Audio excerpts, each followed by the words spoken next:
Okay, I think we are on the show here. Let's get the Evolution Hour on the road for another day, the 16th of December, 2024.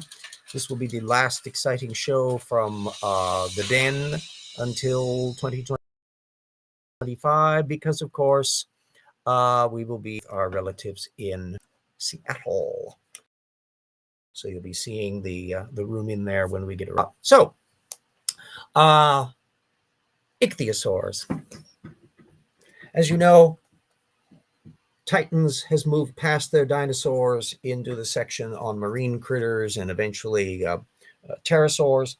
And it's not a particularly detailed analysis. Scattershot material, and again, more creationist troping. But at any rate, there's a paper from Stinnow 2014 where it's on our graveyard and in Chile.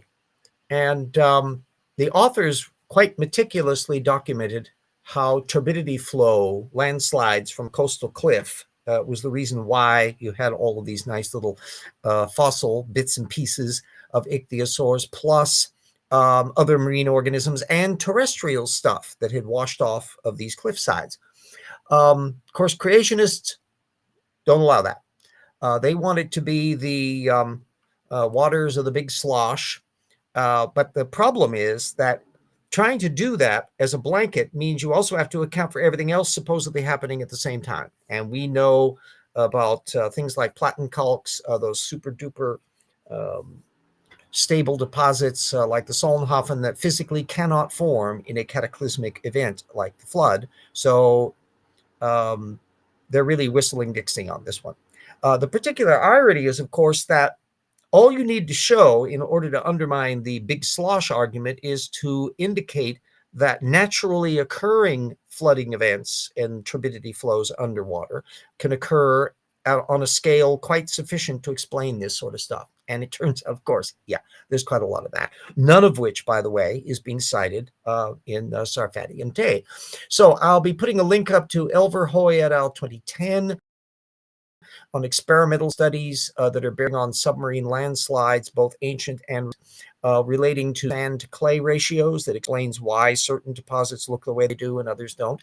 And the sheer extent of these things are way bigger than the need to explain just the material that we're seeing with the ichthyosaurs back in the Cretaceous. Then there's a 2020 paper from Clare et al. How they have to take into account these events in oceanic drilling platforms, building stuff that's going to be at sea. And then a 2024 paper by Baker, which is the direct measurements of the scale of such one of these flows off the coast of Africa. So the science is there. The geologists are doing the field. It's entirely rigorously done, and nothing in Sarfati and Tay's hand waving can maneuver around that. There's also a paper we'll be tossing in as well, Fraga and Vega 2024, on how rapid but non-catastrophic, not big slosh scale stuff, burial can preserve marine fauna like echinoderms. And they're verifying this experimentally. So you don't need the big slosh to account for all of this stuff. Now, part 2 relates to our dear little pal, Michael Oard. This connects up logically with this whole notion of what can happen in geological context, in a normal context, the scale of it that can happen, that doesn't require a single uniform superflood. And in fact, such a thing can't take place for other reasons, which we've discussed in other times, the rate groups problems and the difficulties with the heat problem and all of that. So anyway, back in 2022, Michael Oard did a piece on the lowermost mantle becomes more complicated. And he's continuing to push, bless his heart, catastrophic plate tectonics, which is the thing that comes out of Steve Austin's bunch and that at ICR, and it's still going strong at CMI and the like. This time, Oard is riffing off a flock of recent papers on deep mantle seismic tomography modeling. And of course, homing in on every little bit of uncertainty, supposedly, as if catastrophic plate tectonics can kind of slide in and account for all of this stuff by definition? Well, it's quite a lot of neat little papers knocking around in here, and plus some other ones that are not being cited by Oard. So I thought, since they turned out to be all open access stuff, I'm going to dump these on there, and it'll be a trick to see if I can edit all of the material in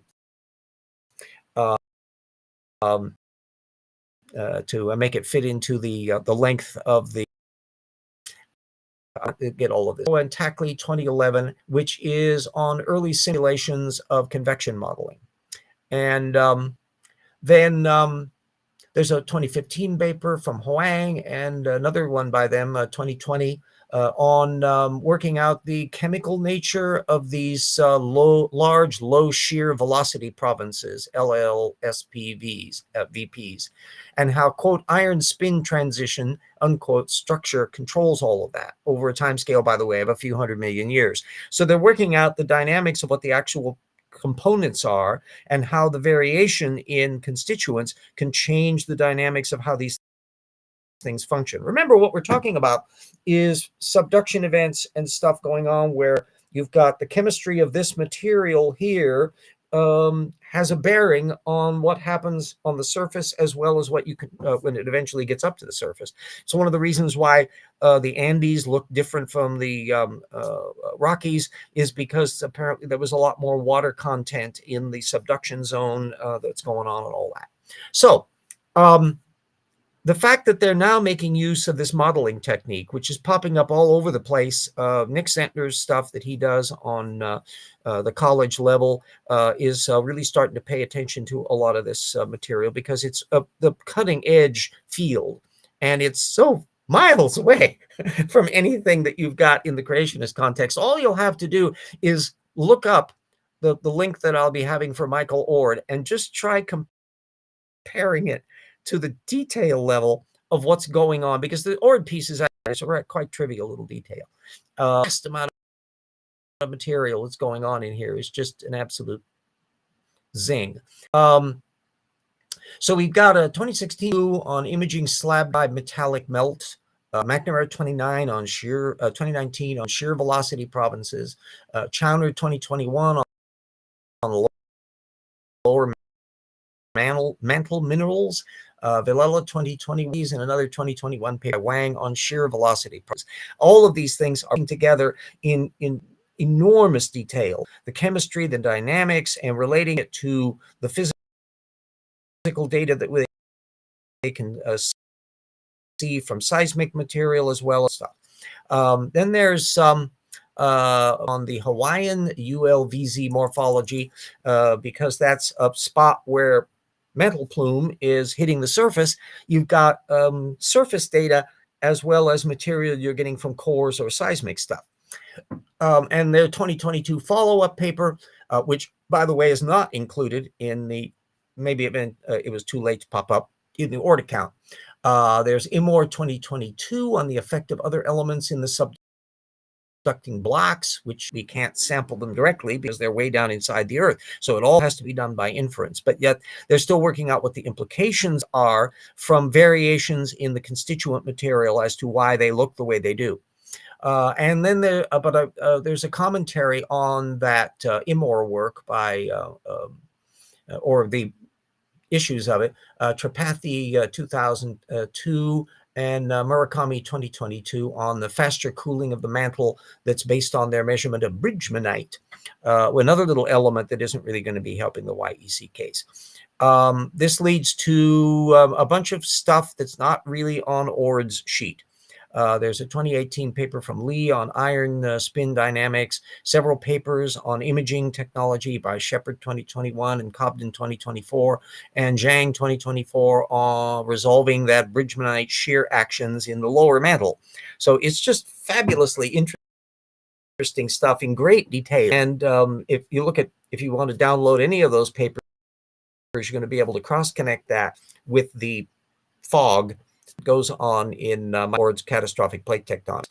It's kind of the last man standing in this area, because the hydroplate model that I think Russell Humphreys, that was his big deal. That one's pretty much sunk by the wayside, although Humphreys still pushes it. and or maybe that was Walt Brown. There's really not much counterpart of this. Oh, hi, Barbara. Oh, hi, Lisa. Oh, we got some people from, oh, there we go. Whee! Yes, a whole slew of them. The connection must suddenly have dumped it. So now we got everybody in the mix. And so this is what is an intriguing bit is logical field. It kind of goes harumph whenever a creationist tries to bump in on the topic, because if they're up to speed on the technical material, the creationist arguments are so far behind the curve that it's just laughable. I first had bumped into Colton, a budding geology student, and his geology interest was amazing as how he was looking at, because he came from a creationist background, where he was looking at all of the flapdoodle that was happening at that level. And so it's I can't think of any of the creationist apologists in the geology realm who can really hold their own effectively with the genuine science literature. I think probably Snelling tries the most data-ish. He'll have very long papers just festooned with footnotes and source material in there. But then you have to burrow through to find out what exactly is his position, what exactly is he claiming, and so it's just shell game stuff. Oard at least has the virtue of brevity here in coming up with a piece that's just whoop, shoot out the gate, and make a bunch of glib pronouncements, and then hope nobody source checks the material. But the fact that so much of this material is becoming open access, either directly or by the authors posting them on academia or ResearchGate or various other ways that you can get the material, since only occasionally are the things popping up in Science and Nature typically, and those tend to be behind a lot of paywalls. So the fact that they're in their general geology journals is delightful. And then you have the little sidebar, because any of the topics that come up on Nick Zentner's website, because he operates at the college level, and it's for open access accessibility, he posts PDFs of the various papers they're discussing right on his web, can download them, and therefore anybody watching the show can download them. So it's absolutely delightful. Modeling the deeper geological features is going to become more and more dynamic. They've only started to look at a few areas in the super duper detail, but when you actually talk to the people that are involved in this, as Nick Zentner has done interviewing people on his channel, you can see that they're getting ever more detailed and meticulous in not only dealing with extant geology, but because these subduction plates have this blump that's representing stuff that dived down often hundreds of millions of years ago, they're able to back calculate what the dynamics and more details of plate movements were hundreds of millions of years ago. So it's going to be a continuously interesting field that is going to be the bane of creationists, unless, of course, they can compartmentalize the field to give the impression that the data isn't out there. The geological field is about the same level of superficiality that you find in any of the where across the board, where they're missing from 10 to 20% of the material. They're sometimes citing extremely old material, sometimes citing stuff that is Oard reflects this attitude that a lot of the small niche of fact claimants in the creationist movement, and remember there's about 48 or so in the creationist young earth movement, and then another dozen or so over in intelligent design. Their fact claimants are tempted enormously to latch on to the latest science paper, although sometimes you find in these things that it's actually not all that recent a science paper. I mean, they can often be 4, 5, or 6 years old, so watch about the dates on it. But the desire to kind of snark about a current paper, and then the nice thing about being able to follow the whole process is to see whether they ever do any follow-up on it. So there's an excitingly large number of science works that get poked at once or twice, and then they're never heard from again. And then they move on to poke at the next papers. There's no logical follow-up on stuff. And we'll, whenever possible, I like the older the material is, I like to bring up background context so that you can see, okay, this is what's happened since then. And anybody that is operating in the creationist field that's as old as I am, they're likely to be drawing off of really old material more than the more recent apologetics. And in which case, that widens the margin for you to look up what has happened since then. It also increases the probability that even some of the background books and things that are being cited in that older apologetics have ended up as available. Archive.org, for example, has quite a lot of the material. You may not be able to download the file, but you can look at the whole doc file on a borrowing basis in that. And so that's one of the downsides of creationists trying to play off of older material. Newer material, so long as it's in the range easily from 2015 down to 2022 or so, odds are most of that's going to be directly accessible somewhere or other as a PDF or full text in some other context. So it's, from a scholarly point of view, it's just absolutely delightful. And the last thing that anybody with a bad method wants is for people to be able to actually see the bright source material. So anyway, got a nice little audience on here. Will be, I had to construct the material for the upcoming shows because normally I coordinate the material and putting the links and stuff during the week or so before the actual show. But because I'm going to be on the road and over in the holidays for until the new year, I had to work up all the next weeks of stuff in advance so that I have all that material to blather on about. And then, of course, we'll have to wait until I get back into Spokane in 2025 to be able to plug all of that junk into our linkages. But it's going to be some neat little stuff on pliosaurs and a couple more episodes of our dear Casey Luskin file coming up on here.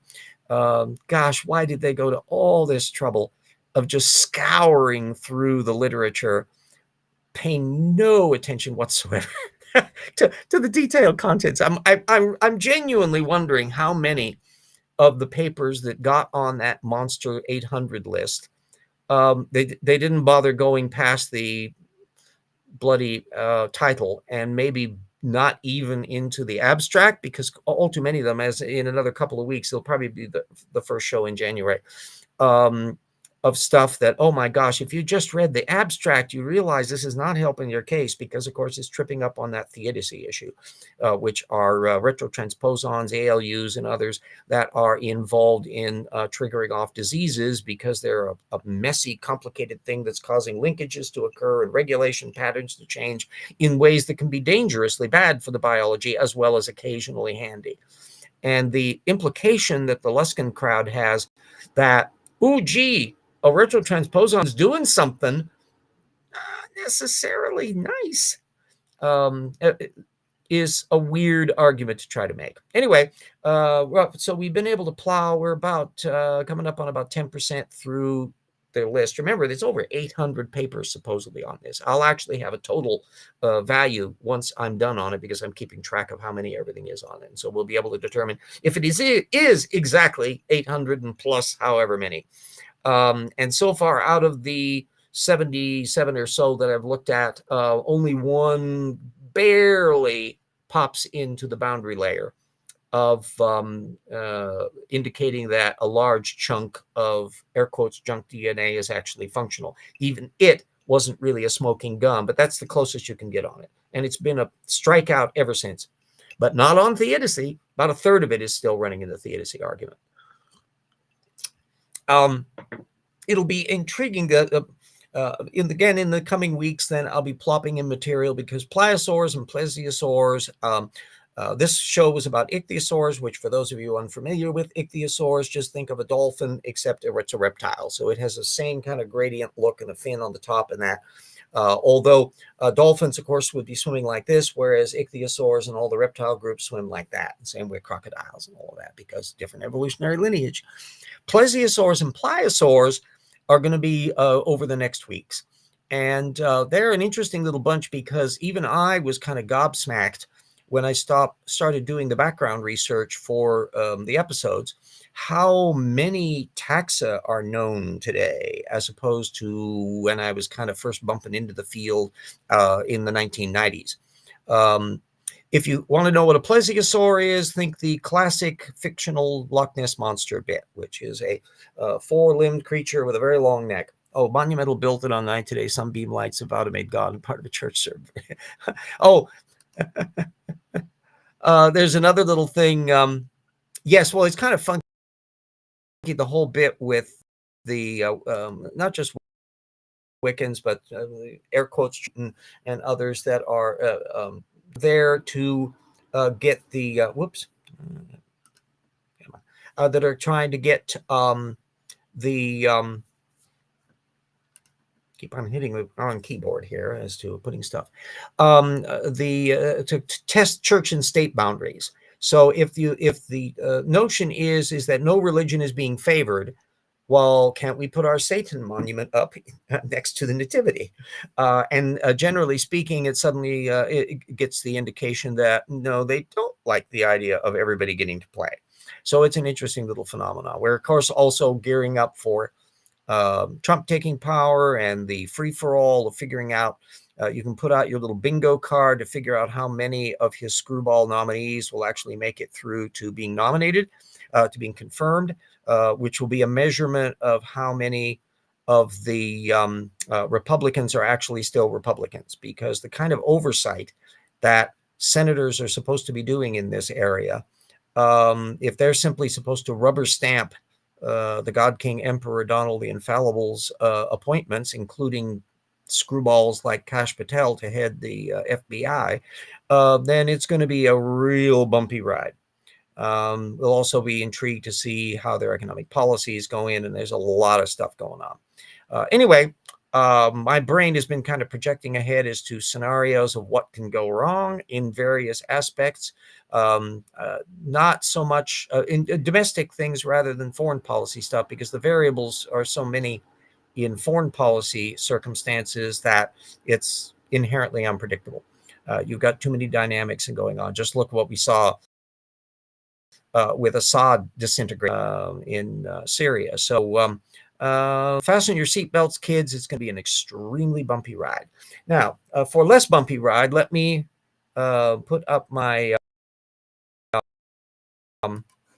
thank you note for the various patrons of the channel, because that kind of side support, in addition to the royalties that I get from the books, which are always available, links on website, as well as my little Social Security thing, which will be nudging up a teeny tiny bit in the new year. That will be helpful. So I thank the colleagues and researchers and assistant researchers and friends level, and well, of all the legacy patrons over the years who have helped up and down and in and out. And I'm well aware of the fact that if my worries about the upcoming Trump administration are correct and we hit really icky economic times, then possible that some of the supporters won't be able to continue on, but I will be plugging away as best I can with as much help as possible on there. And since this is the holiday, ho, ho, ho, Santa Claus gift giving time, don't forget that we've got the 2 science books and the 2 Paralogs of Fog novels out there. Jackson and I are busy at work on volume 2 of The Rocks Were There, and boy, it's going to be as juicier even than volume 1. And the Paralogs of Fog I'm very proud of those as rip-snorting adventure story full of humor and history and funky little attitude, and they will be unlike anything you will have seen, and you will have a world of Jules Verne and H.G. Wells and Sherlock Holmes and Auguste Dupin and stuff going on all over the place, including what was in the box in Chicago. At any rate, consider those for your own reading, for gifting to libraries, and also gifting for all you people who love mystery, science fiction, adventures, historical stuff, because it's a hell of all the history in Paralogs is accurate. The made up stuff is obviously not real. No atomic powered flying machines in the 1870s. But all of the other background material of what the cities are like and the politics is like is really fun, intriguing including all of that into the storyline, and we'll be doing that with vengeance in book 3 as we found the other half of the stuff that was in book 2. And then even prouder of the rocks were there, and Jackson and I will be continuing to do works beyond that front in years to come, hopefully, knock on wood. So put all of that stuff in there. And so let me put up our little advert for the rocks book, which remember, the links to all the material is available in every episode, and as well as the links to the Patreon channel for those who can scratch up a little funds to join the parade. We are very grateful for everybody that helps.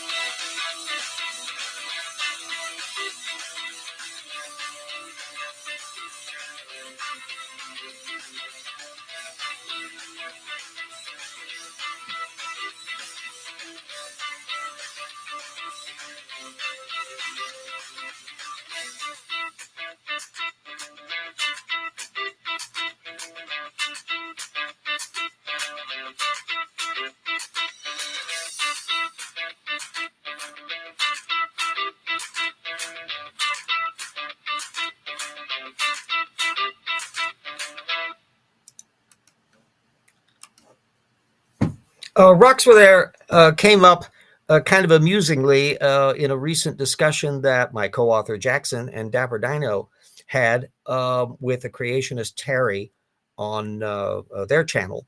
And the topic of encode came up because the poor creationist, he's kind of a vague, intelligent designer, and he was thinking, oh gosh, I've got all of this ammunition. Oh, have you heard of encode, the encode project? And Jackson and Dapper are going, yeah, we know all about that.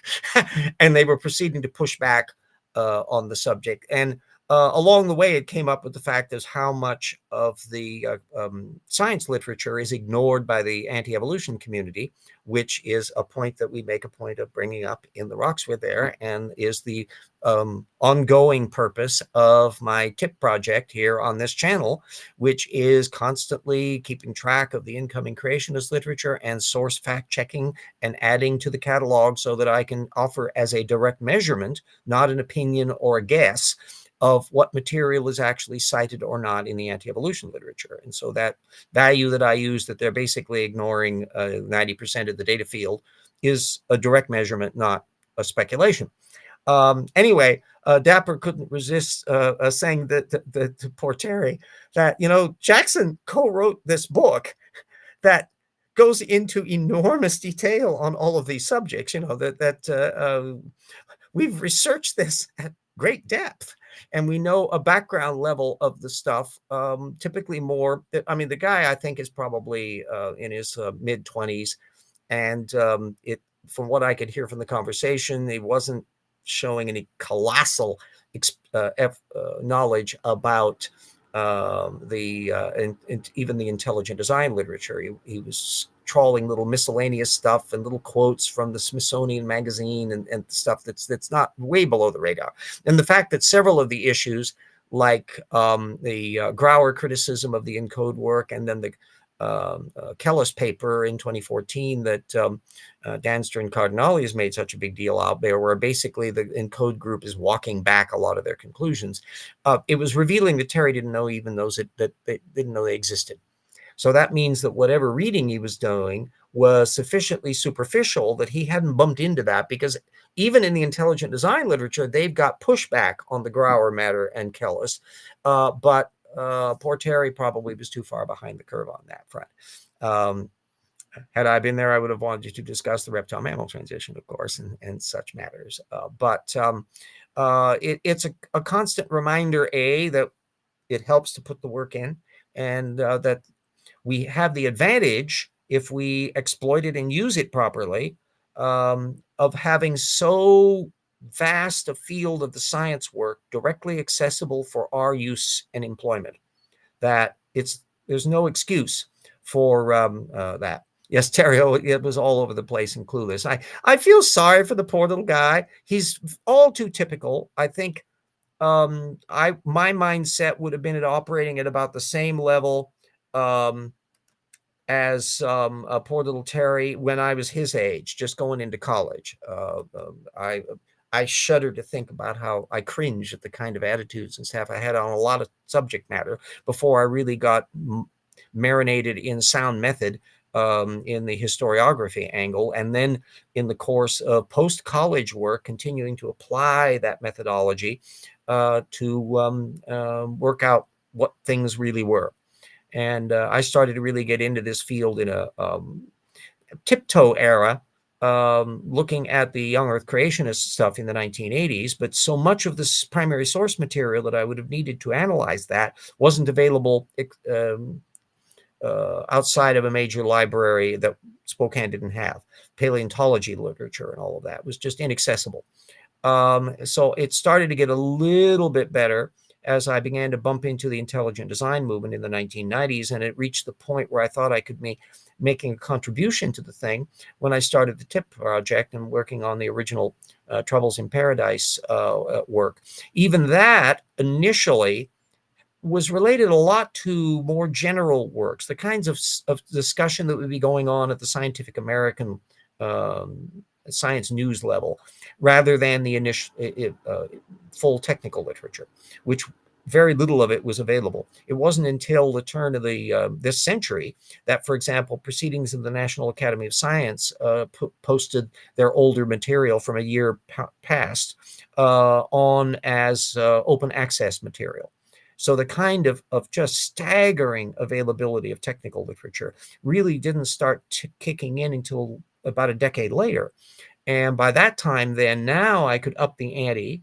And it was around 2013 when I made the big gear shift to start really paying attention to and documenting what technical sources creationists were citing, in addition to highlighting the stuff that they were overtly misrepresenting. So I was looking at the squeaky wheel stuff of the stuff that causes them to crash and burn, plus the bigger picture of, well, what about all the less controversial material that they're citing? That way you can get a full picture of what they're dealing with. And nobody else has been doing that, so I can pat myself on the back. That makes this project unique. And so everybody that can help support the project, there's nobody else doing it. You have data fields that individuals have that are vast. There was a wonderful lady who bought practically every primary source book that creationists like Kent Hovind were blathering on, but it wasn't open accessibility to anybody else. She had it in her house, and she died prematurely, and that material functionally disappears. What happened to it, I have no idea. You have the National Center for Science Education that I know they have enormous archives there, but we're talking about stuff in filing cabinets and boxes. It's not material that is coordinated and accessible in the way that I've been trying to pull material together and deploy them on topical matters in the books, so that people can come along and get a historical sense about where things are and how they got to be the way they are and where they're going, and deal with the most up-to-date source material. And then on the active channel here, some of the stuff that I'm discussing week on week gets funneled into the books, and other material is just background context that we will eventually become future books. There's a lot of stuff to deal with. I have stacks of thematic material that will keep me busy till I drop dead on my keyboard. By which time, hopefully, I will have finished the 12th Paralogs of Fog novel. More gifts for the holidays. Ho, ho, ho. So anyway, yeah, it was an interesting, the one area that I was not surprised, but it's so difficult, is that this kind of source methods questions that need to be asked of people like Terry, it's very unnatural for people to do that. You have to consciously decide to take that leap and probe sources, rather than simply discuss the data floor. So I don't know, because they didn't ask, what kinds of material Terry was drawing on. And this is ubiquitous. It also is the same problem that we find in politics, where it doesn't go beyond the fact-checking level, that typically reporters will not ask a politician, not just what their view is, but what source material are they drawing on to think that their view is accurate, and did they fact check it? I would contend that if we made that one bad method to rule them all a universal toolkit, that it would improve our understanding of a lot of issues and up the game, and weed out an awful lot of people, because they won't be able to withstand that source methods analysis. But we're not at that stage yet. Maybe in the tumult that's going to be coming from the Trump 2.0, that will be an impetus to do that. And I try to bang that drum on my own personally and in every venue that I do. But everybody else needs to join the parade, as many as people can. I put a tweet up, in fact, on both tweet and on Blue Sky, of a thing that will be a measure of the extent to which the ideas I'm trying to put forward are part of the broader lexicon. And I make no illusions that I'm more than just a tiny little blip on the scope. But it's the, I'll put it into the thing that if I were to, whoops, there we go. If I were to describe somebody in the time that I'm going to be typing into this thing, if I were to describe somebody as, there you go, as being Tortugan, not Aloha, not Trek.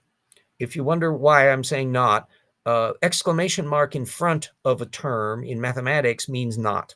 So A equal not A is impossible. That would be written out mathematically. A equals exclamation mark A. That's impossible. Tortugan concept, you well know about that one. Aloha is the Hawaiian notion of hospitality and graciousness and all of that. And Trek is Star Trek, which is a whole attitude of pro-science and toleration and exploration and curiosity. So if I'm describing somebody as being a Tortugan who is not Aloha and not Trek, then how many people would have the foggiest idea what I just said? And if it reaches the stage where, if I were to say that, big chunks of people go, yeah, I know exactly what you mean. That it would not be an indication of how smart they are or stupid. It wouldn't be necessarily an indication of whether they're religious or an atheist. It wouldn't be an indication of whether they're conservative or liberal. That's not the notion about Tortuganosity and being Aloha and being Trek. Any one of those issues may come up if you explain what the examples are that causes you to say the person is Tortugan, not Aloha, not Trek. And of course, you'll notice it's an extremely compact statement.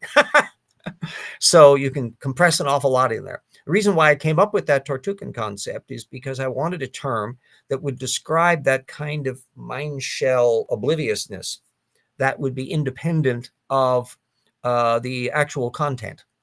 That's why I've been using the phrase one bad method to rule them all. That my contention is that in order to believe things that are really, really, really not true, there's a certain suite of things that have to be going on in the head.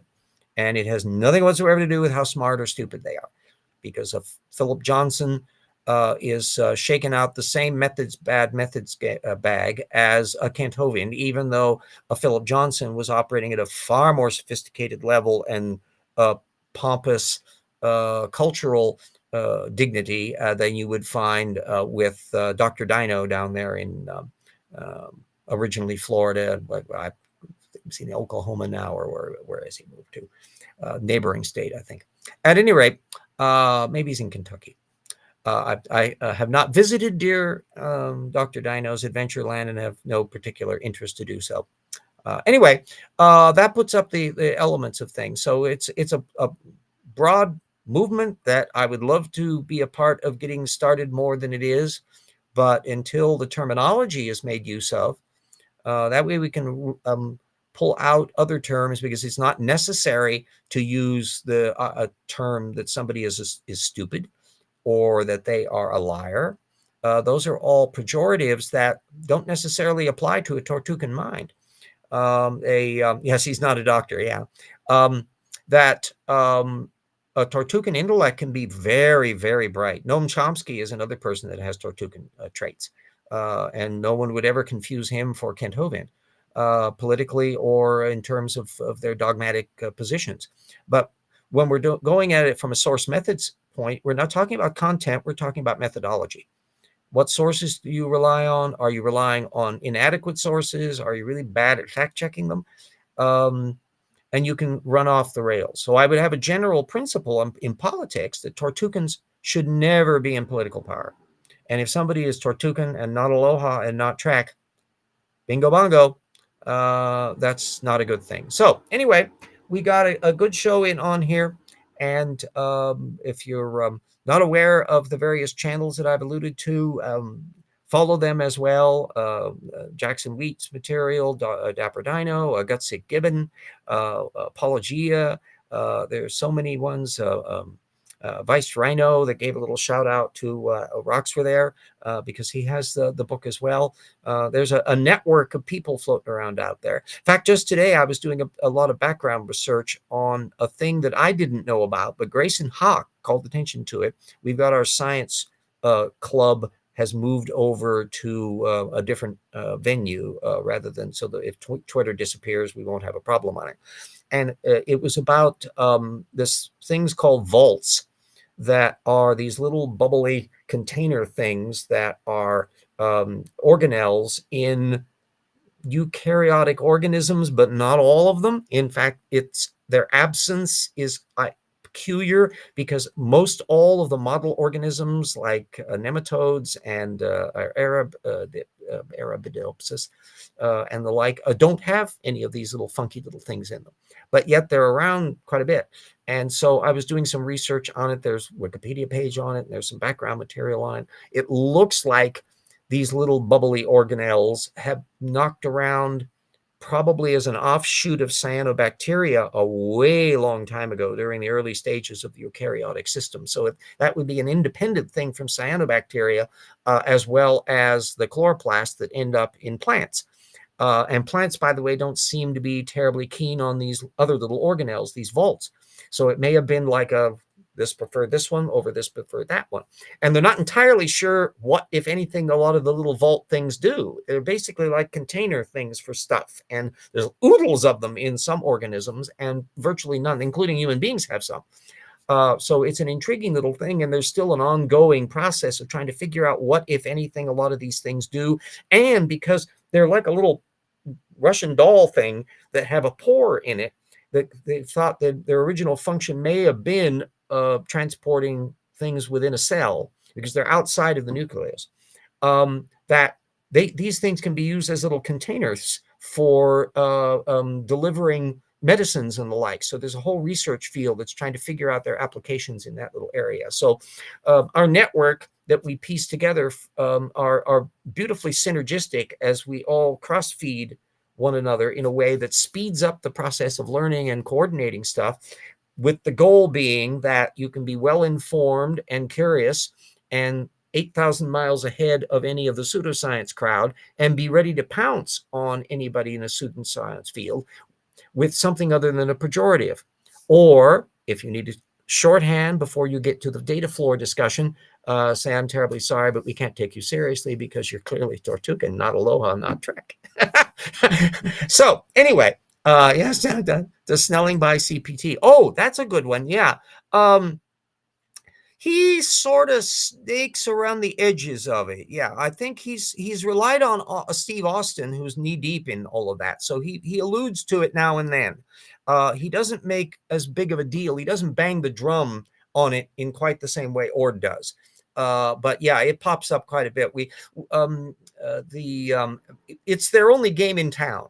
And there's enough heavy players in the creationist community on that really what else can they do on it? In the same way that the soft tissue thing has become a kind of a line in the sand canard on it. Now, some of the older material has undergone mutation times. So now you have much vaguer dip. You've got Tim Clary moving the flood boundary down into the Cretaceous. That's an idiosyncratic position. You've got what to do? A best example of popularize it around and explain. And if somebody, you can use the term, and if somebody goes, "What the hell did you say?" then you can explain it to them and say, "Oh, okay, there's what it goes," because it's a convenient shorthand, and it has a utility that I think is really quite handy. If I can make it as popular as possible, that'd be really wonderful. But anyway, yeah, on the catastrophic plate tectonic things. Anybody that you dive into that goes into that, Snelling is really vague on the modeling of stuff. He's put up kind of like a cartoon of what he kind of thinks the pre-flood world is like-ish, but it's incredibly superficial. And given the fact that he is a professionally trained geologist, holy smokes, it's just cartoon childish by comparison to the kind of detailed plate movement things with the little boundary layers and the little triangle things that indicate what direction the subduction is going and all that material. That's part of the standard geological nomenclature that could just as easily be utilized in a creationist context. But there's no way that they're ever going to be able to come up with a viable pre-flood world, or for that matter, details of what was going on during the flood.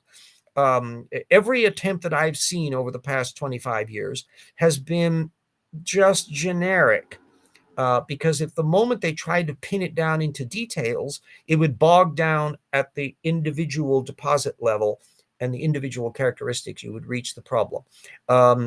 This was the case when you had, I think Todd Wood was part of that group that, I can't remember whether Oard was involved with that, Humphreys and a few others, I think. And it was, and the data field was actually published in one of the Nature magazine data sources, which is basically a catalog of the water direction flows that were listed in thousands of science papers and dissertations and others. And so they were going through these things, and they would be cataloging that and putting into a great big data field.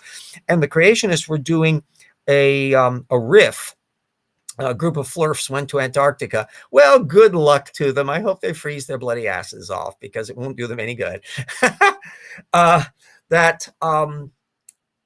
Wood and others were trying to argue that there was literal measurement of you could see the waters coming in with the arrows going this way, and then the waters coming back out with the beginning and the end of the flood. And that would have been interesting if true, because it would be a global phenomenon. The problem is as soon as you started to look at the actual data, you found out, no, not really. There was no consistent in and out bit, and it was just data selection and misrepresentation, and it was just sad. And this has now been quite a few years since that data field was put up, and I've seen no follow-up on it. That's another issue when you can talk about people putting out, it's kind of like Donald Trump talking about how he's going to do the healthcare, and we have, concepts of a plan, exactly that same counterpart goes way back. Carl Baugh, if you want to look at it at the stupid level, Carl Baugh was promising back in the 1990s that he was going to use his little hyperbaric chamber to make, quote, a Dimetrodon dinosaur, unquote, which was, I think he was thinking he was going to take like a Gila monster and somehow pressure cook it and turn it into a Dimetrodon finback dinosaur, which of course is preposterous, because Dimetrodons weren't dinosaurs, and they're, they're synapsids. And so needless to say, no Dimetrodon dinosaur emerged from any of his hyperbaric experiments. The Humphreys that came up with the gravity well crap. And I think too, the idea that the expansion of the universe could somehow suck the heat out of the heat problem. But the problem is that it maybe sucks way too much and it freezes the planet. I mean, the ad hoc, constantly skipping and jumping to another ad hoc argument is absolutely hilarious. And there's still to believe garlic oil and African potato cured AIDS. Yeah, it's there's the Tortugan method pops up in a variety of areas. A perfect example of how typically not political this can be, the Tortugan concept. RFK Jr. is clearly a Tortugan mind. He would have some positions that you could argue are not preposterous, and he would have fallen normally into the kind of left-wing branch of the Democratic Party. But he's got this obsession about vaccines and the like, and the health fad crap, and that's his little Tortugan rut. And needless to say, if you start looking at it, I first started noticing RFK Jr.'s dumb some years ago when he was first blithering on about COVID virus and other things.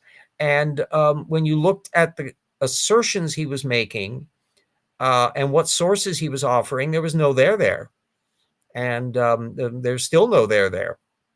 Incidentally, that whole anti-vaxxer superstructure, in terms of fact claimants, there's only about a dozen people that are the kind of the drivers of all of this stuff. And several of them are people that the Trump administration is trying to pull into their health programs. It will have a problem for any idiot Trumpistas that follow them. Communicable diseases and stuff could very easily go up in a lot of these states because of that. I can guarantee you they ain't going to have it in Washington state. Any health department here is just going to say, screw you. We're not going to follow your advice. We're going to do what's correct. And maybe have to keep people off the border coming across from Idaho because of that. So it's going to be this. It does have a worm eating his brain after all. Yes. And I think the worm is not getting the better end of the deal here. You know? It's a sad little context that we're in, and it's going to be simultaneously crying and laughing in the most wacky little ways that we can be. If you watch out, hunker down, bear in mind that there can be tremendous financial problems and things with the stock market and inflation and unemployment and national crises and a whole bunch of stuff up and down. And Trump will be flailing all over the place, I would predict, in another year. Because if he actually carries out most of his programs, it's going to be a lot of shit hitting a lot of fans. But that may be the unfortunate shock call that people are going to need, because we've not had a big depression in 80 years. I was just running through my head the historical chronology of it. Depressions occurred on a pretty much clockwork 20-year basis all through the 19th century, 1830s, 1850s, 1870s, 1890s, with about 5 or 6, 7 years. It varied duration for the depression, then in about a 10, 12, 15-year hiatus before the next one hit. And then what was odd was after, because there were reforms that were going on and trust busting and the Federal Reserve was formed, etc., that it was a long 30 years betwixt the 1890s depression that was caused by the Harrison administration and the Donald Trump of the 19th century, I suppose, except he had a nicer personality. And the big crash of 29, 30, 31, 32, 33, all the way really down to 1940 when we went into a war economy. And that pulled us out of the depression for sure. That means there's been 80 some odd years since we've had one. And that could mean that we're due for another one, because so many people are so young and so many have avoided looking into the history of things or relied upon people who don't have a clue of what they're talking about, that they have a delusional misconnection. They don't know what causes inflation or how to stop it. They don't know what bad policies are. They don't know the dangers of tariffs or who pays them. And they don't have a historical track record on this stuff. But good Lord, we've got 200 years of historical track record to be able to cover this stuff. And so I, as a historian, who that whole period of post-Civil War, I was not only covering it in my college years, but also because of the historical novels and things that I was working on long before I did Paralox Phileas Fogg. I allude to, in fact, that in the second Fogg novel, that they're arriving in America in the 1876 centennial times at one point, and it's in the middle of a depression. I could literally measure how bad it was. The depression went on way longer in Britain. In fact, it cascaded all over the place. And the depression continued all the way into the 1880s in Britain. But that I could literally confirm how severe the depression was from the ocean liner, the Britannic, that Fogg takes to America to be on a mission to hunt up the mysterious guy who's displaying his wind turbine there at the Centennial exhibition that figures in the storyline. That I documented directly that the ocean liner that could carry a couple thousand people total, a lot of the steerage bunch would be crammed into that. But the point is that it was traveling way underbooked. I actually had the amount of passengers on that exact voyage that were only a few hundred people compared to the total capacity of the ship. And this was a further measure of just how bad the economy was, that these ships were under tenanted. So the idea that people today, as ignorant as they are of economics and the interconnections of it and the dangers of having bad economic policy, excuse me, this is exactly on a par with idiots who think that there were dinosaurs on Noah's Ark. This is 2024. Nobody has an excuse for that level of ignorance. The information is way too available. So there's my little further soapbox on that. Maybe nature will take its course. Yes. Sometimes, though, nature can be very bumpy, and it's going to be a bumpy ride ahead. I'm hoping that we'll come out of it a chastened but invigorated society that will be making some reforms that have been long overdue. Gosh, there's so many things that need to be done in terms of the tax code to try to ameliorate the income inequality that's been building up for 30 odd years. That's entirely unacceptable from a market economy point of view, as well as the issues that we need for banking reform and zoning laws and other things to make it easier for people to get houses and affordable rental spaces and all of that. Because all of that, if you think of the plot of It's a Wonderful Life, the obligatory Christmas movie, it's all about people's ability to buy houses and to build a life that way and build up equity. And that story that was as true in the 1940s as it is today. And there's a lot of reform that needs to be done on this. I would trust Elizabeth Warren to be able to do that in a way that I wouldn't trust any of the billionaire oligarch nutballs from Elon Musk on down that are going to be infesting the Trump administration. It's going to be an ugly 4 years going on in here. And what we do in 2028 to see whether or not we're in a 1932 spot and ready to move forward, not backwards, we'll see. So it's going to be exciting, kids. There's a whole hour of show in. I got my commercial in. Thank you, everybody. We'll be in Seattle for the next couple of weeks, maybe even in January. I had to print up my material for the January 6th show as well, because depending on how storm systems and that work, I can't guarantee that I would be able to get back to Spokane in time. So just in case, I'm prepped one way or another. But eventually, I will be back home. So anyway, everybody stay safe. Watch out for the wooden penguins. They are armed and dangerous, and but even they are too smart to be Trumpistas. And we will see you all next week, kids.